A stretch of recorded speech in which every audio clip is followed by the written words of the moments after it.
Hello दोस्तों, नमस्कार। स्वागत है एपीटी इंस्टीट्यूट की पाइथन की सीरीज़ में, जहां पर ओ लेवल M3 R5 में पढ़ने वाले हैं पाइथन के ऑपरेटर।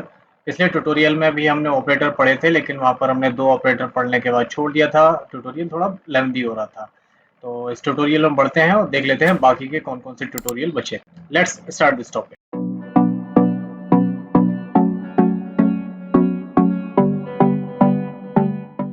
पिछले ट्यूटोरियल में हमने अरिथमेटिक ऑपरेटर पढ़ लिए थे और कंपैरिजन ऑपरेटर पढ़ लिए थे।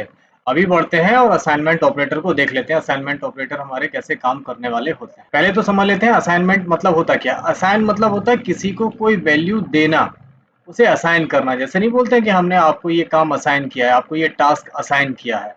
तो असाइन का मतलब होता है किसी को कोई वैल्यू सौंपना या उसे थोड़ी देर के लिए वैल्यू होल्ड करने के लिए देना, पकड़ा देना। जैसे हम नॉर्मल भाषा में बोलते हैं, जरा मेरा ये सामान पकड़ लो, तो यानी मैंने उसे अपना सामान असाइन कर दिया है। तो उसके लिए हमने बहुत सारे ऑपरेटर यूज करे हैं। जैसे इक्वल टू ऑपरेटर है, इसका यूज होता है मान असाइन करने के लिए। जैसे हम यूज करते हैं x इज इक्वल टू 5। इसका मतलब होता है कि x में हमने 5 की वैल्यू डाल दी है। जो x है, अभी x खाली था लेकिन अब इसमें 5 पहुंच गया है। तो जब भी हम इक्वल टू का ऑपरेटर इक्वल यूज करते हैं, दैट मीन्स कि जो ये वैल्यू है वो कहाँ चली गई है, x के अंदर। x को हमने 5 असाइन कर दिया है। तो ये हमारा इक्वल का जो साइन है वो असाइनमेंट ऑपरेटर होता है। जो हमने पिछला ट्यूटोरियल पढ़ा था उसमें अगर हमें किसी को वैल्यू देनी होती है या उसका मान असाइन करना होता है कंपैरिजन, तो हम डबल इक्वल टू, यानी अगर हमें मानना है कि ये और ये बराबर, अभी ये और ये बराबर नहीं, इसका मतलब ये नहीं हुआ कि x और 5 बराबर है, नहीं, x के अंदर 5 की वैल्यू है। That is called assignment. ऐसे ही दूसरा ऑपरेटर है हमारा प्लस इक्वल टू। इसका मतलब है कि असाइन तो करेगा लेकिन जोड़कर असाइन करेगा। जैसे मैंने यहाँ पर लिख दिया x प्लस इक्वल टू 3, यानी x में 3 जाएगा, ठीक, लेकिन प्लस 3 होने के बाद। इसका मतलब हुआ कि जैसे x में यहाँ पर 5 है। अभी आप एक एग्जांपल मान के चल रहे हैं, यहाँ पे पहले पहले वाले एग्जांपल में मैंने x में यहाँ पे 5 डाला है। अब मैंने क्या कर दिया, यहाँ पे मान के चलते हैं x में 5 ऑलरेडी डाला है, लेकिन मैंने लिख दिया यहाँ पे x plus is equal to 3, यानी x में 3 डाल दे, ठीक, लेकिन प्लस 3 जोड़ के। तो इसका मतलब हुआ कि आप इसको ऐसे भी लिख सकते हैं, x is equal to x plus 3। अब x में अगर 5 था पहले से, तो अब x में कितना वैल्यू हो जाएगा, यहाँ पे 8 हो जाएगा, क्योंकि x में ऑलरेडी 5 है, उसमें 3 और आ जाएगा, तो इसको 8 की वैल्यू हो जाएगी। ऐसे ही है माइनस इक्वल टू। तो ये अभी जैसे ये प्लस करके असाइन कर रहा है, ये -2 असाइन कर देगा। x में जो वैल्यू होगी उसमें 2 को माइनस कर देगा। इसी तरीके से ये गुणा करके यहाँ पे ये मल्टीप्लाई कर देगा, 4 का मल्टीप्लाई करके असाइन करेगा। यहाँ पे डिवीजन करके करेगा, यहाँ से फ्लोर डिवीजन, ये डिवीजन हम बता चुके हैं। यहाँ से आपको फ्लोटिंग पॉइंट में वैल्यू आउटपुट मिलता है और यहाँ पे इंटीजर में मिलता है। मॉड्यूलस से असाइन करेंगे तो यहाँ से मॉड्यूलस असाइन हो जाएगा, और अगर एक्सपोनेंशियल से करते हैं तो एक्सपोनेंशियल से आप इस तरीके से असाइन कर सकते हैं। इनको भी हम प्रैक्टिकल करके देख लेते हैं। तो हम आ गए अपने पाइचार्ट की स्क्रीन पर, और यहाँ पे कोई वैल्यू वेरिएबल ले लेते हैं। हमने x इज इक्वल टू 5 ले लिया है, और यहाँ पर हम प्रिंट करवा देते हैं x को। हमने x को प्रिंट करवा दिया यहाँ पे। तो सिंपल, हमें पता है कि जब हम इस प्रोग्राम को रन करेंगे तो x की वैल्यू 5 है, तो यहाँ पे 5 प्रिंट होके आएगा। क्लियर? तो इस तरीके से आपको समझ में आ गया कि हमने यहाँ पे 5 असाइन कर दिया है, ठीक है ना। लेकिन अगर मैं यहीं पे लिखता x प्लस इक्वल टू 3, और यहाँ पे मैं पहले x और प्रिंट करवा देता हूँ, तो अब यहाँ पर x अलग प्रिंट होगा और यहाँ पर x अलग। अब यहाँ पे क्या करेगा कि x में 5 पहले से था, अब यहाँ पे 3 और प्लस हो जाएगा। तो x का आंसर यहाँ पे देखिए, हम इसको रन करके देखते हैं, और आंसर क्या आया, 8। 8 क्यों आया? क्योंकि x में जो वैल्यू थी उसमें 3 और प्लस कर दिया इसने। क्लियर? समझ में आ गया हो कि हम किस तरीके से असाइन करते हैं। इसी की तरीके से अगर हम यहाँ पर करते, प्लस ना करके हम यहाँ पे माइनस कर देते, तो देखिए क्या करेगा कि जो 5x में था उसमें ये 3 माइनस कर दिया इसने, तो आंसर आ गया 2। इसी तरीके से हम यहाँ पे मल्टीप्लिकेशन भी कर सकते हैं। आप मल्टीप्लाई करेंगे तो मल्टीप्लाई करके उसने आंसर दे दिया। आप यहाँ पे डिवीजन यूज कर सकते हैं, तो ये डिवीजन करके दे देगा आपको। और अगर आप फ्लोर डिवीजन यूज करते हैं तो यही आंसर आपको डेसिमल में ना मिलके इंटीजर में मिलेगा। सिंपल।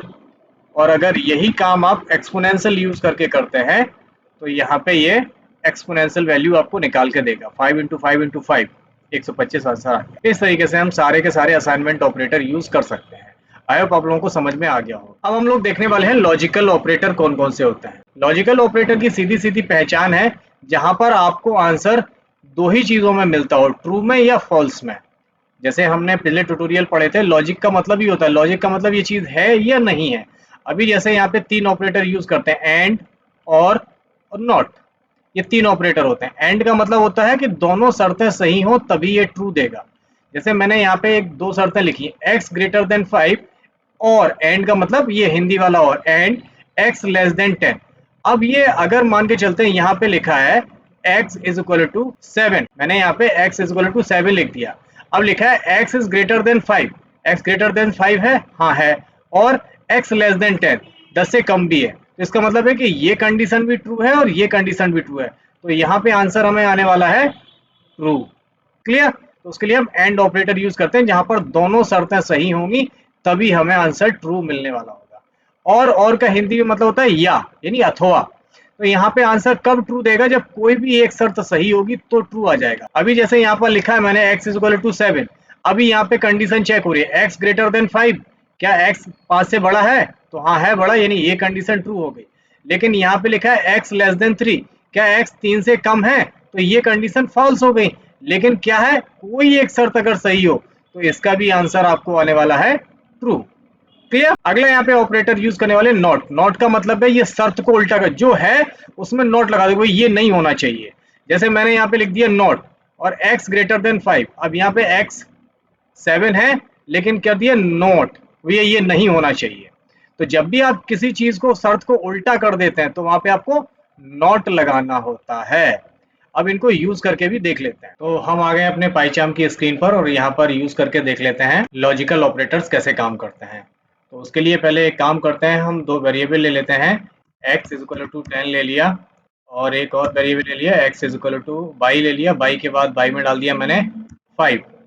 ठीक है, अब यहाँ पे एक वेरिएबल में z में मैं यहाँ पे लगाता हूँ कि x ग्रेटर देन 22 और यहाँ पे प्रिंट करवाता हूँ z को। तो देखते हैं क्या आंसर आने वाला है, इसको रन करके देखते हैं और आंसर आ रहा है ट्रू। अभी ये नॉर्मल प्रोग्रामिंग हो गई, हमने यहाँ पे z में x और y का चेक किया है, x में 10 है, y में 5 है। तो हम यहाँ चेक कर रहे हैं कि x y से बड़ा है, x y से बड़ा है, तो आंसर z में ट्रू आ गया। लेकिन अगर हमें ये चेक करना हो यहाँ पे कि मेरे पास एक वेरिएबल और था, a इज इक्वल टू मैंने दे दिया यहाँ पे 15।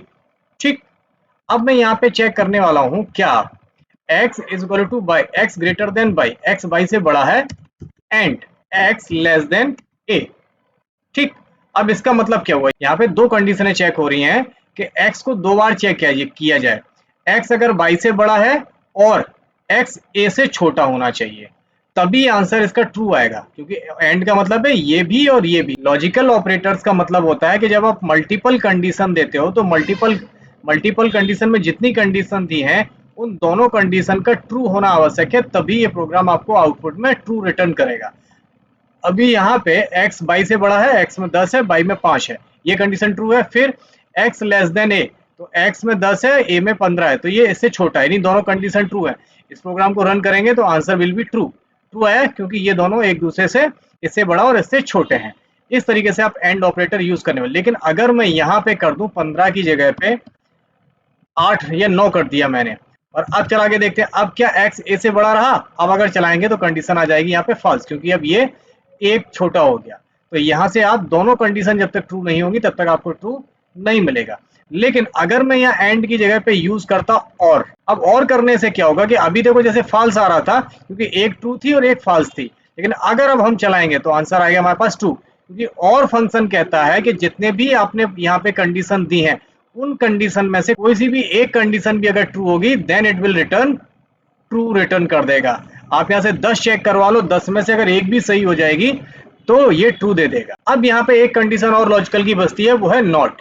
अब यहाँ पे अगर हम नॉट यूज कर रहे थे तो इसका मतलब ये नहीं है कि मैंने यहाँ पे अगर नॉट लगा दिया तो ये नॉट काम नहीं करेगा, यहाँ पे एरर आ जाएगा। देखिए यहाँ पे एरर आ, जैसे हम इसको चलाएंगे तो यहाँ पे भी एरर दिखाई देगा, इनवैलिड सिंटैक्स है, क्योंकि नॉट एक सिंगल प्रेसिडेंस ऑपरेटर होता है, ये सिंगल तरीके से यूज किया जाता है। इसका मतलब है कि जो भी आप चेक करोगे जस्ट उसका उल्टा कर देगा। अभी जैसे मैं इसको हटा देता हूँ, कैसे यूज करते हैं मैं देख लेता हूँ। अभी मेरे पास x में 10 है, तो मैं यहाँ पे लिखता हूँ not bracket open x is equal to 10। तो क्या है कि x में 10 है। अब इसको चला के देखते हैं, सिंपल। अब यहाँ पे फॉल्स क्यों आया, जबकि x में 10 है, ट्रू आना चाहिए, लेकिन यहाँ पे क्या लग गया नॉट, यानी जो कंडीशन का आंसर आ रहा है ट्रू आ रहा है तो उसे क्या कर देगा, फॉल्स कर देगा। अभी अगर मैं यहाँ पे कर दूं x इज इक्वल टू 7, अभी ये फॉल्स है, गलत है ना, लेकिन गलत को अब ये कर देगा यहाँ पे ट्रू। नॉट का मतलब ये है कि जो भी आंसर आएगा वो उसे जस्ट उल्टा कर देगा। This is called logical operator. I hope आप लोगों को समझ में आ गए होंगे लॉजिकल ऑपरेटर कैसे काम करते हैं। तो दोस्तों आज के ट्यूटोरियल में बस इतना ही। बाकी के हम लोग बिटवाइज ऑपरेटर, मेंबरशिप ऑपरेटर और आइडेंटिटी ऑपरेटर को पढ़ेंगे अगले ट्यूटोरियल में। तब तक अपना ख्याल रखिए, स्वस्थ रहिए, सफाई बना के रखिए। टेक केयर, गुड बाय, जय हिंद।